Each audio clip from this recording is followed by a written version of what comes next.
చాలా మంది అంటారు, దేవుణ్ణి నమ్ముకుంటే బాధలు పోతాయి, శ్రమలు పోతాయి, కష్టాలు పోతాయి, దుఃఖాలు పోతాయి, అన్నీ పోతాయని అంటారు. నేను మాత్రం అలా అన్ను.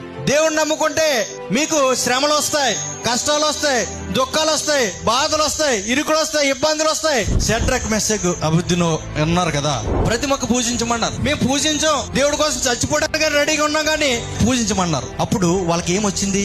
శ్రమ వచ్చింది, కష్టం వచ్చింది, దుఃఖం వచ్చింది. ఎవరు వాళ్ళని పట్టించుకునే వారు లేరు. వాళ్ళు ముగ్గురు తప్ప ఎవరు లేరు. వాళ్ళ వైపు తిరిగేవారు ఎవరు లేరు. కానీ ఆ శ్రమ వచ్చిందని దేవుడు విడిచిపెట్టారా? వాళ్ళు కష్టం వచ్చిందని దేవుడు విడిచిపెట్టారా?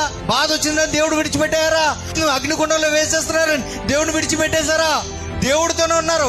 ఇంతకాలం దేవుడి కోసం బ్రతకం, ఇంకా కొంతకాలం దేవుడి కోసం బ్రతకలేమని చెప్పి ఏదైనా పర్లేదు నేను దేవుడి కోసం నిలబడతానని ఎలా అయితే ఖచ్చితంగా వాళ్ళు నిలబడ్డారో, వాళ్ళు కూడా ఎవరు వచ్చేసారు?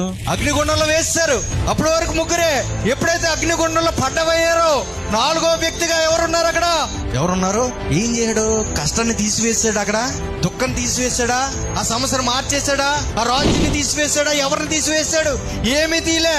కానీ ఆ సమస్యలు ఎవరు తోడన్నారు? దేవుడు తోడై ఉంటాడు. అలాగే మనకు కూడా దేవుడు తోడై ఉంటాడు. అర్థమవుతుందా? సమస్యను తీసివేశాడు, తప్పించాడు, లేకపోతే అక్కడ నిర్మూలన చేశాడు. ఆ సమస్యలో నీకు తోడుగా ఉంటాను అంటాడు దేవుడు.